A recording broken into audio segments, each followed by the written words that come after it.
बात का समर्थन कर दिया। इस बात पर अब थोड़ा ध्यान देंगे तो सुनेंगे, कुछ नहीं आएगा समझ में। शनिदेव क्रोधित हो जाते हैं। अब शनिदेव क्या जाल रचते हैं। प्रभु श्री राम के गुरु विश्वामित्र, उनका देखिए गंगा में स्नान करते समय धक्का दिला देते हैं। कहते हैं कि भाई शनि बैठ गया, और उसमें उस राजा का कोई दोष नहीं था, सारी चाल शनिदेव की थी। जब विश्वामित्र अपना अपमान समझ करके प्रभु श्री राम के पास आते हैं कि मेरा इस तरह से राजा चंद्रकेतु ने अपमान किया है, भगवान श्री राम प्रतिज्ञा कर लेते हैं कि हे गुरुदेव, कल दिन छिपने से पहले जिसने आपका अपमान किया उसके शीश को काट करके आपके चरणों में अर्पित कर दूंगा। प्रिय बंधु, इधर नारद मुनि जी भगवान श्री राम से कहते हैं कि इसमें उस राजा का कोई दोष नहीं है, इसमें सब कुछ चाल शनिदेव की है।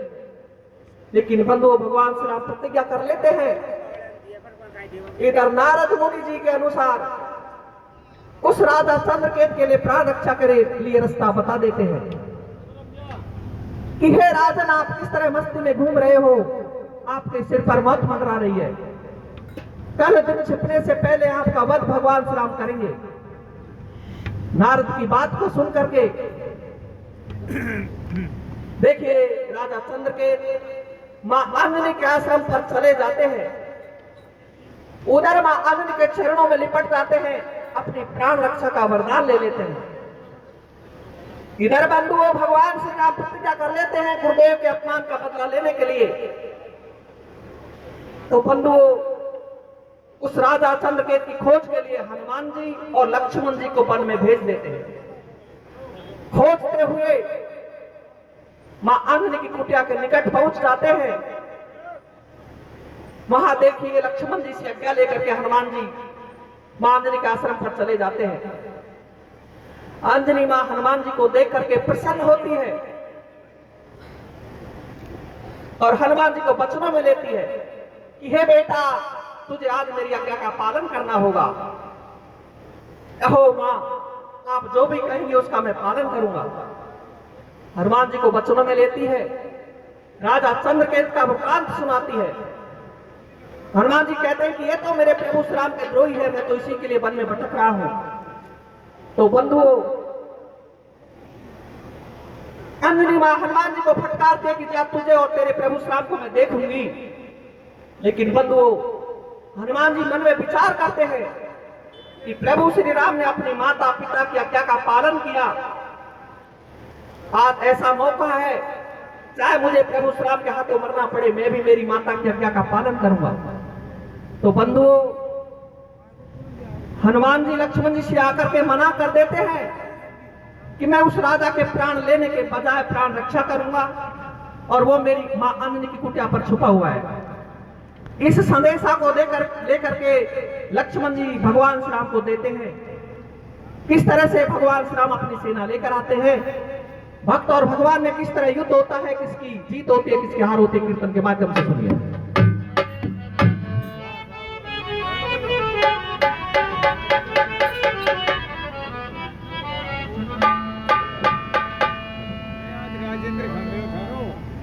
राजेंद्र साहब आ रही है, वापी आ रही है।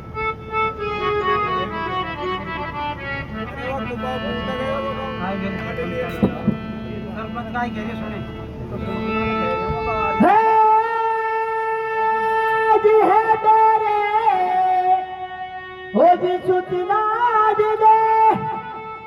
तेरे जीवन ताज आधार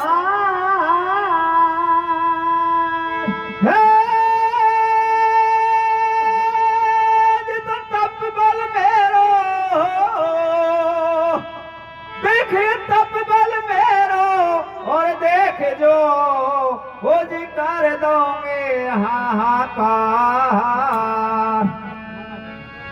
मना करी हनुमान ने, मना करी हनुमान ने, जब रोस लखन को आयो।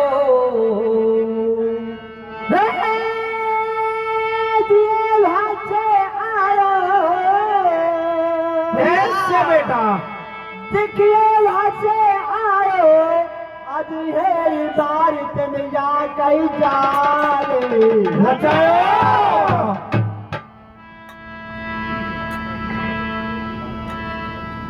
हनुमान प्यारे कई मेरी मान जारे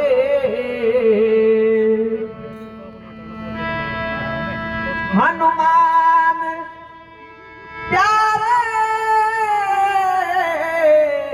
कई मेरी मान जारे हे तू चरणन को दास तेरो विश्वास आज सो मिट जाएगो जब